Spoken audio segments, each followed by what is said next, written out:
We got to talk about Bird Boy. We got to talk about Last of the Mohicans. Oh my God. Poor man's Daniel Day-Lewis. You know what? He looked like, what Andrea, well, she didn't have her glasses on at the time, but she was like, when he first came on, she was like, is that Matthew McConaughey? And I thought, I was like, no, it's not Matthew McConaughey. And she was all like, I was thinking it was Matthew McConaughey in blackface. Like he was pulling a Tropic Thunder. I like that. I love that, dude. Holy shit. I love Drea's observations. She usually it was so cuts good. right to the quick of the Oh matter. man! And then she was so pissed. I told her, I was like, I'm saying it. Like that's got to be told. That shit's too funny. I was like, and I'm saying you're the one who said it too. Well, no wonder you didn't enjoy the movie. How can you not unsee that? Once it's planted in your head, how can you not see Matthew McConaughey in blackface? In a world of bad movies, two follically challenged men will stop at nothing to share their opinions of them. Their wives are tired of listening. But are you? This isn't the podcast you deserve, but it's the one you need. Prepare yourself for bald guys and bad movies. Welcome to Bald Guys and Bad Movies, episode 70. I am Troy. Here with my good buddy, Mike Stella, everyone. Mike. Mike Stella, the fella. Happy New Year. Happy New Year to you too, sir. When is it too late to say that? When is it just, like, annoying? Is it still a new year? It's still pretty new. Well, I mean, it's very new. I mean, it's only oven fresh. 8 days into the new year. I mean, one might say you could say that up into, it really depends the last time you've seen someone. Well, I saw you New Year's Eve. Yes, I did. I did see you then. That was a good party. You know who we didn't see or didn't speak to? Our loyal fan base. I know. We didn't have an episode in December, and I apologize. Me too. Mike got down with the sickness, as they say. I got sick, and then I got better for about 5 days, and then I got another cold, and it was just nonstop. Yep. We had it all lined up. We were going to plan a special holiday episode, and Mike was feeling under the weather, and we just called it. I mean, honestly, I think you said it. Ending with Showgirls. There's just no way to top that. Yeah, I know. It's one of our best episodes. Pièce de résistance. Yeah. So today we're going from Showgirls to show me a better script. Yeah, exactly. Show me how to actually write dialogue. So we go from the hot mess that was Elizabeth Berkley in such a good way to a hot mess in, like, it's literally a dumpster fire. Yeah. Like, it's... in 2024, I want us to try to live up more to our name of reviewing bad movies. I'm not going to promise that because we go where the urge takes us. Where the pendulum swings. But we are kicking off 2024 with, I don't want to give it away, but verified bad movie. Definitely. Yeah. So what are we reviewing today, Mike? Rebel Moon. What do you think they want? We're just farmers. We're not a threat. They won't just kill us, will they? You're delusional. You think those soldiers will show them mercy? We're gonna have to fight. I am a child of war. I find warriors to fight with us. We might stand a chance. We're searching for soldiers for a fight against the Mother World. I could help you. For a small fee, obviously. You might want to hold on. I'm here to make you an offer. To give you a chance at redemption. We are beyond redemption. What about revenge? Rebel Part 1. No. Let's get it right. Isn't it Rebel Moon Part 1, the a Child of Fire? Yes. That is the full moniker. That is the full, I mean, you don't just say Lord of the Rings Part 2. No. Of course. You gotta say Lord of the Rings. I was getting the Two to that. Towers. That was the next part. But part one thing. was, but it's Rebel Moon part 1, and then the subtitle. I'm pretty sure that's how they. You're gonna laugh at this description. Let's hear it. For those of you that don't know, Rebel Moon Part 1, A Child of Fire, is a 2023 American epic space opera directed by Zack Snyder from a screenplay he co-wrote with Kirk Johnstad and Shay Hatton, based on the story Snyder conceived. Its ensemble cast includes a lot of people. Sophia Boutella? Ugh. Blah. Blah-tella. Jaimin Hansu, Ed Skrein, who, he's racking up the Nazi roles, that Ed Skrein. Michael Huisman, Donna Bay, Ray Fisher, Charlie Hunnam.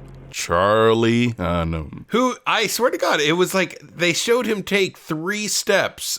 The rest of the movie, he was just stationary. No walking. I swear to you, they listened to our podcast. Yeah, they did not have him walk very much. It's really weird. Here's a sentence I never thought with two names that would be this close together. Charlie Hunnam and Anthony Hopkins. Yeah, right. Because Anthony Hopkins was the robot, right? He was the best part of the fucking movie. The film is set in a fictional galaxy ruled by the imperialistic mother world, whose military, the Imperium, threatens a farming colony on the moon of Velt. Velt? Is that Velt? Is that a Velt carpet? Oh, it's a Velt! The jacket is Velt. Cora, a former Imperium soldier, ventures on a quest to recruit warriors from across the galaxy to make a stand across the Imperium before they return to Velt. Wow, that sounds vaguely familiar. I don't know. Yeah. Something about a samurai. Was it 4 samurai? They are literally farmers. Yeah. Like, that's... Like, I mean, it could not get... I mean, it could not get more like 7 Samurai unless it was a good movie. You know? Right. Resurrect Kurosawa, get his bones and put him in the director's chair. God, he is rolling in his grave right now. So, and I should mention, following a limited theatrical release, I didn't know it had a theatrical release. Rebel Moon was released by Netflix on December 22nd, 2023. It received generally negative reviews from critics.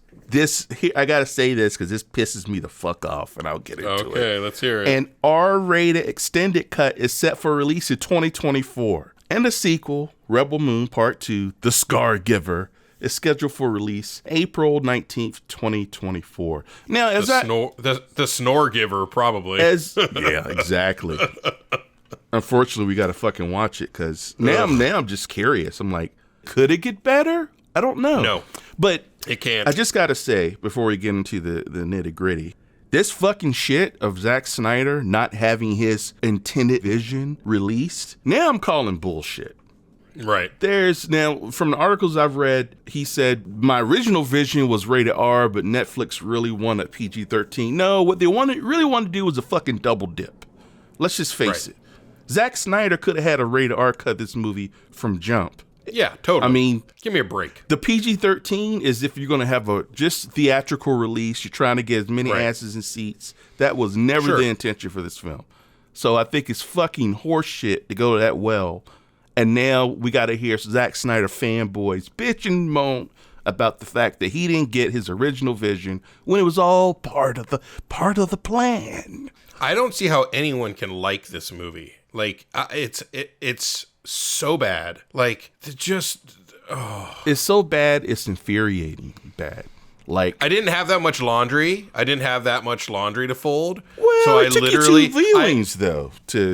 We got to come up with a new meter. I fell asleep when I first saw it. I was watching The Crown. Not a good sign. I watched a couple episodes of The Crown, and then I was like, you know what? I kind of want to see this. And then I just conked out the moment I put it on. Andrea woke me up, and she's like, "We're not watching. You're not sleeping through a movie that you chose to put on." Let's just hang on. All right. Hang on. And so I was like, okay. I was like, I can't. I woke up. I was like, I can't watch this. Like, if I'm gonna watch something right now, I'm tired. It has to be good. Let's put The Crown back on so I'll actually stay awake and I'm able to watch something. That's what I want to unpack. Listen, folks, the fucking Crown, which I'm not shitting on, but The Crown kept you awake. Rebel Moon put you to sleep. Well, The Crown is phenomenal. I know, but I'm saying, like, on paper, you would think that an really. exciting adventure action epic would at least keep you awake at the very minimum. But anyway. Not really. Not for me. All right. No. I mean, I'm the guy who didn't like the Daredevil show because it was too much action. It's just funny, that statement, if you just to read it and not know it was from you. Right. Yeah. Like, totally. okay, that's very telling. So what did you think, Mike? You hated it, right? I thought it was horrendous. It was so bad that I could barely even. I found one redeeming quality about it. That bar that they go into about a third of the way through the film, like when they first leave the cantina. Yeah, the cantina. I liked all the different types of characters in there. Like, they all look different than, like, stuff I've seen in other things. Yeah, wasn't like a spider thing siphoning energy or talking to some dude? It's this little bug thingy with these tendrils, and it doesn't have the ability to speak. It, like, latches onto someone and then speaks through them. Like, it was actually a pretty cool idea. Of course. General Titus. Crazy bastard turned his own men on the Motherworld's forces. At the Battle of sloooow-moooo. Wait, are you saying when there was something original? Yes. Right. It piqued your interest? Okay, because that's probably where it ended, that one little moment. But I will say I did crack up when that dude was trying to buy Dario Naharis, the Dario Naharis guy from, because there were two Dario Naharises. Budget Han Solo? Is that what we're talking about? Budget Han Solo, right, Okay. yeah. Which is funny because he seemed way more like Luke Skywalker than he did like Han Solo. There you go. Budget Luke Skywalker. Because in the first, he was a New Hope Luke Skywalker. Yeah. He was Luke Solo. He was like hybrid of the both. Fucking lukewarm. That's what he was. He was a mystifying character. It's pointless. Like, because I thought, like, especially when not to skip too far ahead, when the double cross happens, because leading up to that point, he's just a fucking weakling. Like, he's cowering and then he becomes a fucking badass. Right. And I thought, wait, maybe he's someone super, like, important who's been hiding out, and I was giving the movie too much credit. Maybe. I mean, I don't know, man. So that's a big old negative for you. Nope. No, don't bother. It's a waste of time. It's boring. This made me reflect on Zack Snyder and his career. And there's something I didn't know. My favorite movie of his is still Dawn of the Dead. Do you know who wrote that? No, you've told me before. Have I? Because I think you have. I don't think I knew this. James Gunn. You knew that. No, you did, because you really? mentioned. Yeah, you mentioned that to me a while ago. Dawn of the Dead's great. When Zack Snyder is paired with a decent writer, people shit on Watchmen. I actually enjoyed the Watchmen movie. Even though they changed the ending. Like, I liked Watchmen. Is it in heavy rotation? No, but it is also kind of boring too. You know what I mean? Like, it is slow to me. If it's boring, it's because it's slavishly sticking to the source material. Right. It's not boring because of a bad writing. It's boring because it's like a living graphic novel, and it's paced that way. But I also don't think he's that great of a director. You can tell there are times where good actors can keep scenes alive, you know what I mean? But it becomes kind of a hit or miss kind of thing. Like, one scene can be really good with this particular actor, and then one scene they can't escape the bad directing, and they're bad. You know what I mean? And there are scenes like within Watchmen that I feel like Malin Ackerman is really good a lot of the times, but when she's like, opposite the night owl guy, I don't feel like there's a lot of stuff that is kind of hit or miss between those two. So I don't know. He's overindulgent as a director in a way that reminds me of a 12-year-old. Yeah. Playing with toys. Yeah. Oh, and the chick who has like fucking lightsabers, she fights a giant fucking spider.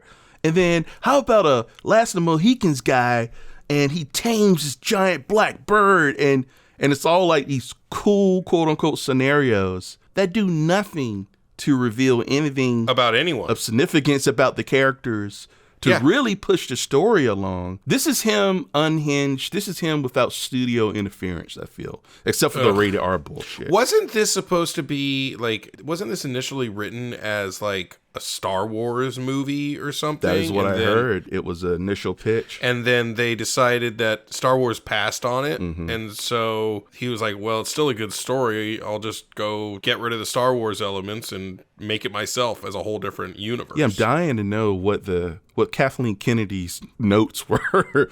It's a lot like Seven Samurai. I mean, anything we could do to like, because most of the movie is introducing character after character. Like Jamin Hansu's character is probably the worst of them all, and I feel bad because I love that guy. He had the worst lines in the whole movie. That monologue at the end, holy fuck, it was so bad. Well, at least for him, it was a stupid reason. Like, don't you want to avenge your fallen soldiers? But then the lightsaber chick, the badass assassin, do they even talk to her? Dude, I was like, oh, she's on the ship now. I guess she decided to come with them, even though they didn't even mention it. Like, they didn't even bother convincing her. She just like, okay, I guess I'm going now. Oh, hi, strangers. I just killed a spider bitch, so I'm with you now.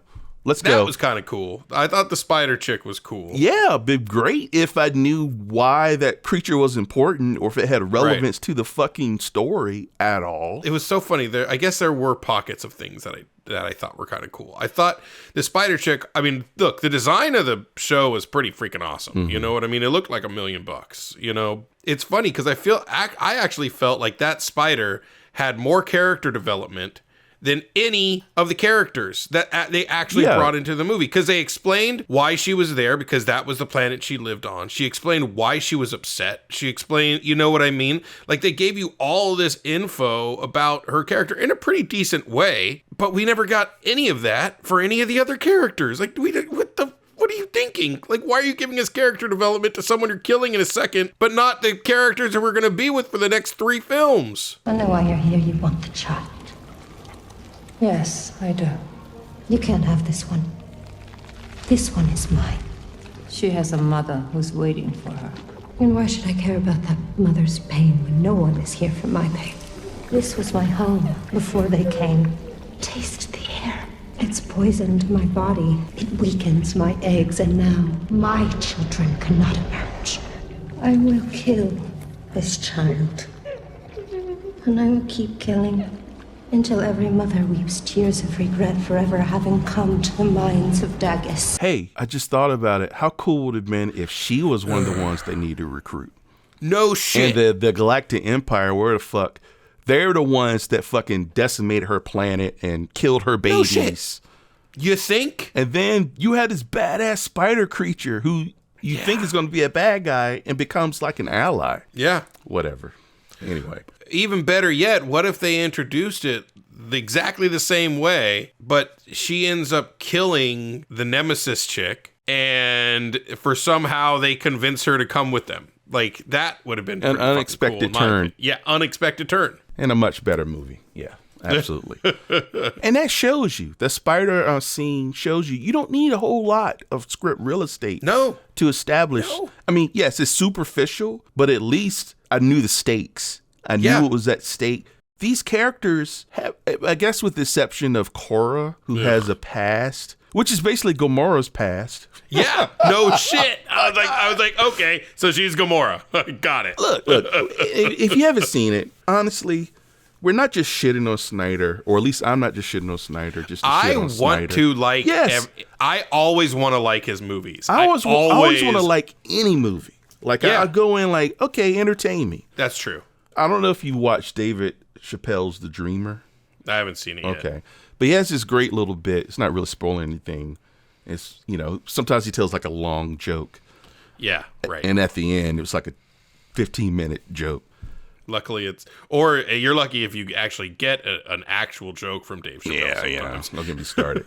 But he has had a funny thing. Well, not funny thing, but it was an insightful thing how he's living his dream. But to someone else, he's living in their dream. Like, we all have these dreams. And this is Zack Snyder's dream. We're in Zack Snyder, little 12-year-old Zack Snyder, which I don't feel he's matured beyond that level in terms of writing, at least, and the directing. That's a whole nother thing. He's just living his dream, man, and like I'm all about that. Yeah, but he's old enough and should be wise enough to know this is a bad film. Like this is a bad writing. You're Zack Snyder. You can do whatever you want. You want to do something as generic as this? Zack Snyder's take on Star Wars? I wasn't really pumped. I wasn't pumped at all, but my interest was piqued. And my God, Mike, the fucking slow-mos. Ugh.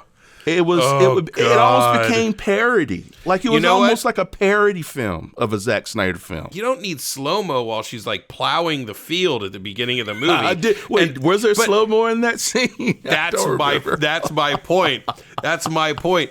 The movie was so slow that at times it felt like he was using slow-mo even when he wasn't using slow-mo. I think there was a scene where it was slow-mo and then it was slow-mo into slow-mo. Yeah, it was like a slow-mo inception. A mirror within a mirror within a mirror.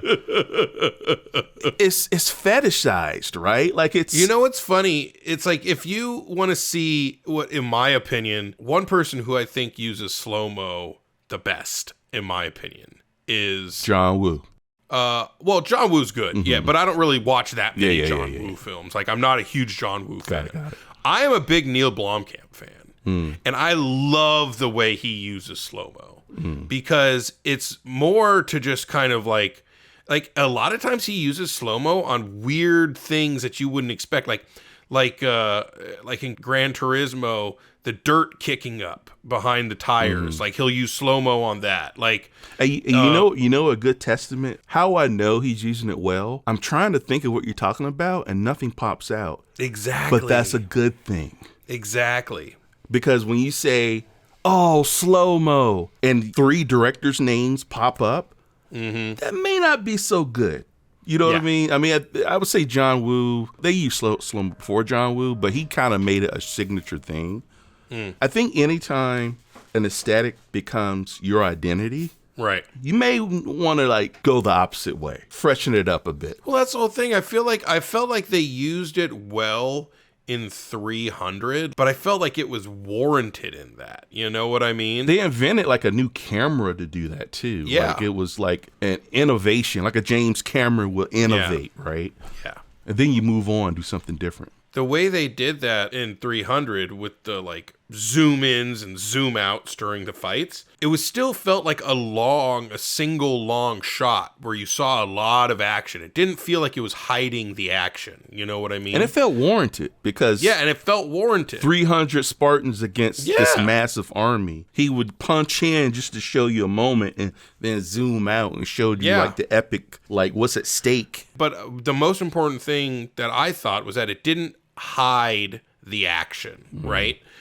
This just felt like he was doing slow-mo to make it feel like it was a longer fight scene than it actually was. And I have to say, some of the action choreography wasn't that great. Like it wasn't. The core fight when she was stopping the gang rape, her leaping and jumping and like, what is it with these skinny chicks just kicking the shit out of these burly guys? Like, if you don't have the muscular tone, then you could be a badass in a different way. Right. Maybe you're agile and flexible. She was, but she was like punching motherfuckers out that just didn't make sense that she would be able to do that, right? But beyond that, the choreography was just kind of bland. Like, let's jump and then I'll shoot this guy and then slow-mo, slide with the gun. It's like, oh man, this is what you do with what the budget was $166 million. Jesus. That's for both films, by the way. So, oh, okay. That's actually not so bad. Yeah. When I saw that, I'm like, all right.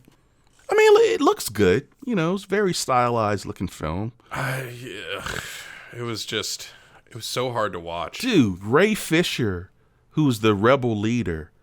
So no one needed any convincing to join their cause. Like they found the rebel leader. Remember this? It was him and his sister. Yeah. Actually, I liked him. When he came on the scene, I was like, oh, I kind of like this guy. You know what I mean? Except for like after when like he stabbed the thing, he staring there with the bullet holes in him, and he like has a look on his face. I'm like, okay, that was a little. Oh, when little he much. did the epic slow crane like run up to the gunner. And those steps seemed weird. Like the way his steps seemed very close together. Like he wasn't really like running as fast as he could. Oh, you mean like he was suspended by wires? Yeah, and, almost you would think. Why not give the motherfucker a rocket pack? Like, I guess you couldn't do slow-mo really well with a rocket pack. He really wanted they wanted the jump. They wanted the jump off the crane. That was one of the slow-mo jumps. With the spear. Along with Titus, which is the Jaimin Hunsu character, and Ray Fisher's character, the reasons for them to join was so obvious. It's like they never thought of it. Like, yeah, totally. Oh, wait, avenge my fallen brothers? Oh, wait, maybe we should help the colonies fight against you're rebels. That's what you fucking do anyway. And then, of course, your man, Charlie Hunnam. He's the traitor, and I remember turning to Robin. It's like, wait, what? Why does he want to help them again?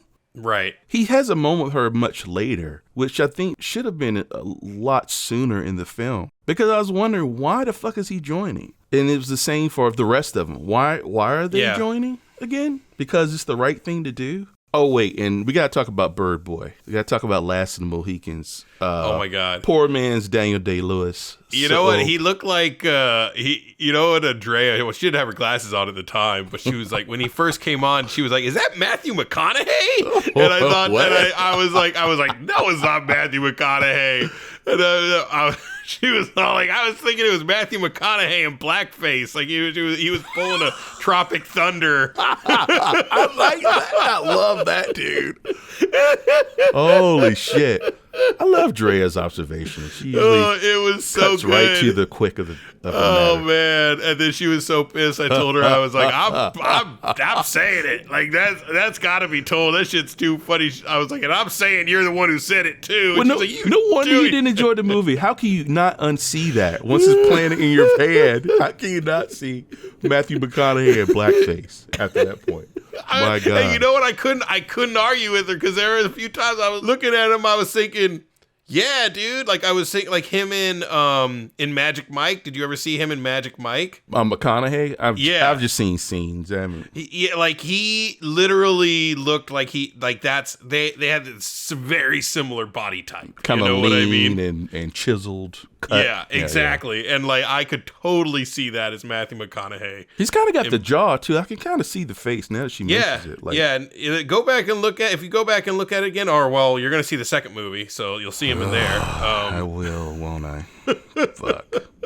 But it totally looks like Matthew McConaughey. It's kind of weird. So Anthony Hopkins as the robot, I felt more sympathy for the fucking robot. Totally. I was so sad that the robot wasn't in more of the movie. Yeah, like the first 20 minutes, there was some promise. Even though the actress who played like Cora, she's so bad. I think she had two facial expressions. So she cannot. There's no reason she should be cast as the lead character in any movie ever. She typically plays a bad guy, and she's good at being a supportive character, especially in a bad guy role. Yeah. You know, so keep her there. Sorry, you're not good enough to. She doesn't. I don't think she has the range to do it. I'm gonna give you one chance to just turn and walk away.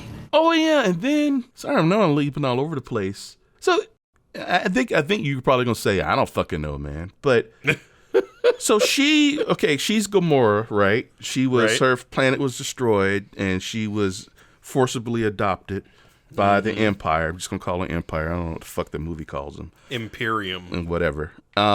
She's the guard for a princess who could bring like dead shit back to life. Because there's a flashback scene, she brings a bird back. Yeah.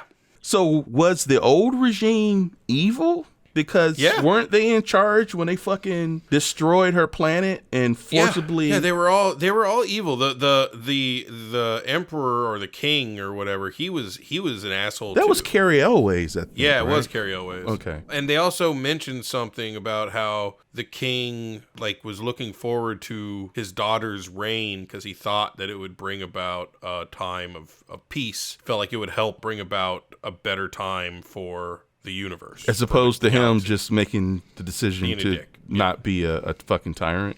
Yeah, Exactly. That checks out. That checks out, right? And you know what's funny? It's very 40K-ish. Like, it had very big 40K vibes. The fucking names, the names are very fucking generic. Again, 12-year-old boy. Like, Darian Blood Axe. Devra. Like, I'm just reading some of the names. Gunnar. Tarak, the Beast Tamer. Nemesis, the talented cybernetic swordswoman. She's cybernetic? Yeah, you didn't see her get stabbed in the arm by the yeah. Okay. Well, it was like someone went to like a Dungeons and Dragons like name generator. Yeah. And just like start up. That's good. That works. Yeah. Okay. Wait a okay, what's minute. the I next just one? figured out. AI made this fucking movie, dude. Yeah, Zack it Snyder didn't totally- make this fucking movie. Totally. The first AI movie. And by that standard, pretty damn good. If you think of it like that. Like, Yeah, exactly. if you'd have told me AI made this and wrote it and Yeah. made it, like, Exactly. good job, AI. I mean, Totally. it's like a 7-year-old making a film. Like, well, that's great, Johnny. Was there any part that you liked, Mike? I would not say there was a part that I liked per se as much as Tolerated? parts that I thought parts of parts, right? Like I liked the things in the cantina. I thought they were cool. Did I like the cantina scene? Not really, but I did. Oh, I did. But like I said before, I thought the guy who was trying to buy His booty? buy his Buy booty, some he man fucking tail, that guy? cracked me up, dude. I was cracking up when I saw that part. Like, oh my god. Is this your owner? Move on. He's not for sale. Yeah, I have a room upstairs with relatively clean sheets. Ed Skrein, the main bad guy, Noble. Oh yeah. He has his fight with Cora on this tower that's leaning or whatever, which I didn't mind the fight. I like brutality. She knocked his fucking teeth out, and Yep. I got a rise out of that. But he dies, supposedly, but then is resurrected. No, he was dying. Like he fell and didn't die. Like he was still alive. He looked alive to me when they show him on the rock below. Yeah, that was really weird. Like how that. What was that? That communication method at the end of the movie? Yeah, it was him and the guy who overthrew the king. Her dad, basically. Yeah, that was just bizarre. I don't mind bizarre and unusual, but you had an incoherent movie up to that point that didn't make me care about anyone. I don't give a shit. Like, now you're just being weird for the sake of weird. Right. Like, and that's the problem. Like, when the script's not strong, these things pop out as overindulgence when you didn't indulge in the fucking script. Like, that was the thing. Like, the script is just it's a necessary evil to get a whole bunch of cool muscle men and women and visual, like, oh, let him leap across the sun to grab the bird. And that scene, he tames the bird, and then, so he was there voluntarily, or he was forced? He owed a debt of something, and so why am I trying to figure this shit out? Because then immediately the bird kills the guy, and he's like, yeah, good girl. Yeah, that was pretty funny. Like, couldn't you have fucking killed the guy and left, or you're just honorable? Oh yeah, he's a prince. He's a prince. Yeah. He's honorable. Oh God. What are you thinking now? This fucking look. The most we learned about these characters is when Noble, the evil Nazi guy, shows up, captures everyone, and then goes on an expedition roundabout. Bloodfeather, you're the long lost prince, and so like, yeah. And I'm like, wow, this is all new information for me. Like, yeah, totally. Oh, okay. Would have been nice to have little nuggets of that leading up to that moment of who you are. It gave a shit about them before we got to this point, right? You know, it almost felt like, oops, we forgot to tell the viewers who these people are. Let's get it all out right here. There we go. And then like after he like is knocked off the platform, and then did Jaimin Husombe, I don't know, whatever, Titus. Yeah, his name's Titus. in the movie, right?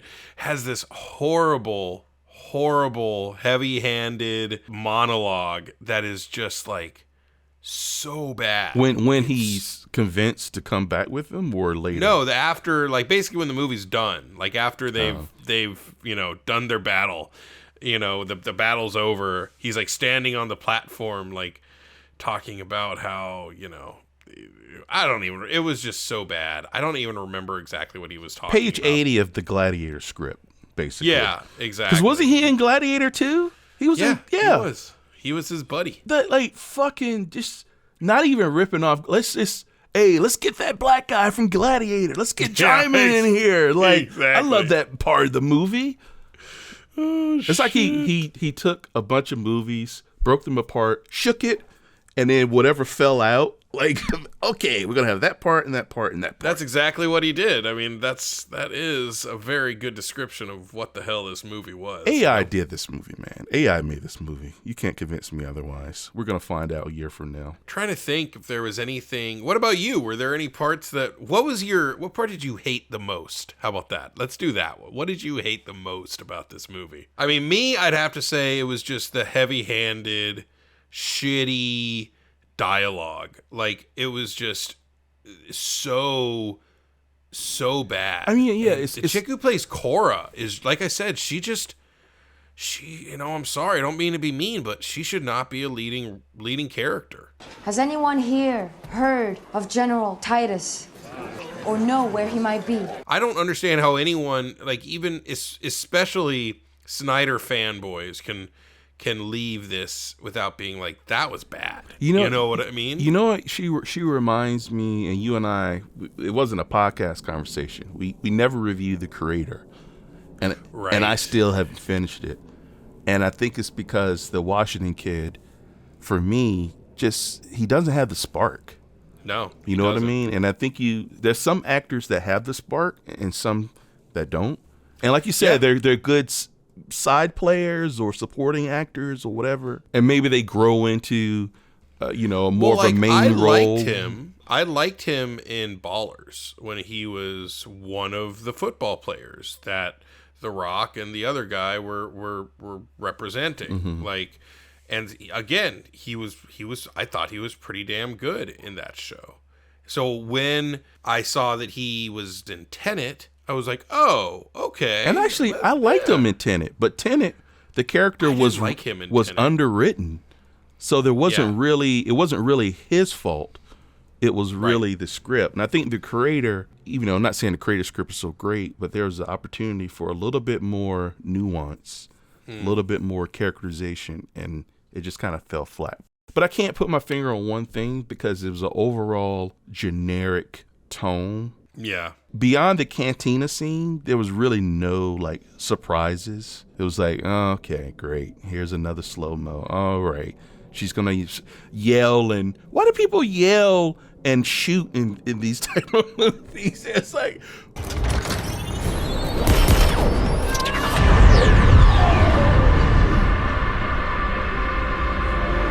What is that? Is that just, this is such a powerful scene, you gotta yell. It's a war cry. A war cry. Warhammer. I tell you, my favorite thing was probably the Anthony Hopkins robot. I am JC-1435 of the Mechanicus Militarum, Defender of the King. Correction, of the slain king. It is my honor to serve. I'm Private Harris. We're moving these supplies over to that building, if you wouldn't mind lending a hand. Thank you, Private Harris. That falls perfectly into my protocols. And we really didn't get too much of that. I was disappointed when he went away. And then he shows up at the end with fucking antlers, so... Okay. That is the only thing that... I mean, let's face it, I'm going to watch it because we're probably going to review it. But I'm kind of not looking for it. I'm interested in his character. So I hope we get a little bit more of the robot character. Because in the beginning, his face getting smashed into creature shit, and the robots have just decided not to fight anymore, even though they're like these battle droids and they have the sentient consciousness enough to just be depressed, I guess, or give up. I don't fucking know. I don't know. It's that's a little compelling. What'd they call him? A Jimmy? They gave us a Jimmy? Was that what they said something like? Was that his name, Jimmy? No, I don't think that was his name, but they called like all the robots something. Like they're like, oh, they gave us a Jimmy or something like that. Nah, I don't fucking know. I don't remember what it was. But yeah, to tack on to what you just said, if you like this movie, look, I'm not going to judge you if you like this movie.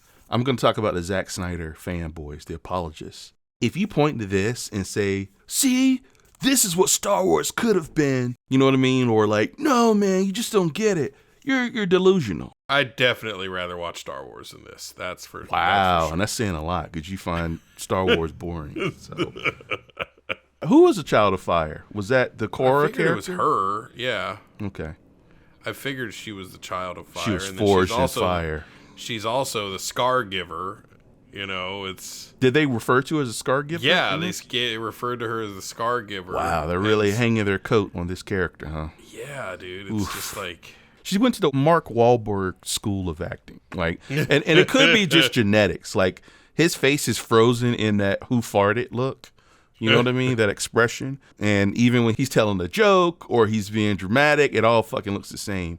Kind of like the same thing with her. Like, I get it. Her character is like pissed off. But even at the beginning, she looks unhappy. Yeah. Like there's no juxtaposition between her like having fun with the villagers or whatever, and then this army shows up. Like she just seems fucking mad at the plow. She's plowed to fill. Like she's not a likable character. So she's not. She's very... Robot had more emotions and it didn't have a fucking face. Imagine like a Emma Stone. Like someone like that. Someone who can actually act, right? Yes. And like I don't think it would have been as bad of a movie because at least a few scenes would have probably been able to shine in spite of the bad direction and the bad writing. So when you have bad direction, bad writing, a good actor can push back on bad direction and bad writing. And they're like, why would they say this? Yes. Like they're trying to get this. Challenge, why would they say that? Like, challenge this doesn't the make bad any director and the bad writing. Exactly. And hopefully you can weave some kind of nuance to like elevate it. Anything else to say about this galactic turd? Don't. Just don't go see it. Don't. Yeah, don't. Just like don't. that fake trailer for Grindhouse. Don't. So you want to rate it, Mike, or anything else you want to say about this? I guess let's rate this turd. All right. Don't steal my rating. Let's see if you can steal it. I don't know if I will. I'm gonna give it 1.5 Cantina patrons trying to buy Dario Naharis's ass. That's what I'm gonna give it. Out of 5. Out of 5. Yeah. Okay. Yes, you didn't take mine. You're gonna be mad when I say mine because you should have said it. Nah. So, do I want to give it 1.5? Does it deserve that half? Yeah. I mean, it's pretty bad, dude. It was pretty bad. I'm gonna give it a 1. A 1. Oh wow, you're going lower. Yeah. Oh yeah. Okay. A 1 Matthew McConaughey and blackface out of 5. I'd like to dedicate this to Andrea Stella. Thank you, Drea. That review score is dedicated towards you. It's going out to you. Going out to Mike's wife. Out there, somewhere out there. This is for you, Drea. Ladies and gentlemen, can I please have your attention? I've just been handed an urgent news story, and I need all of you to stop what you're doing and listen. So if you would like to support this show, keep us going, keep us rolling along, uploading content, you can support us by going to patreon.com/baldguysbadmovies and donate to the show. We're going to use those funds to make sure we can see any movies that you guys want to see and getting our studio set up so we can start recording video and doing these not just audio but also video on YouTube. And once a month, we will pick a patron to choose a movie for us to review. And we'll review it. We'll dedicate it to you. But either way, we just hope you enjoy the show and keep on coming back.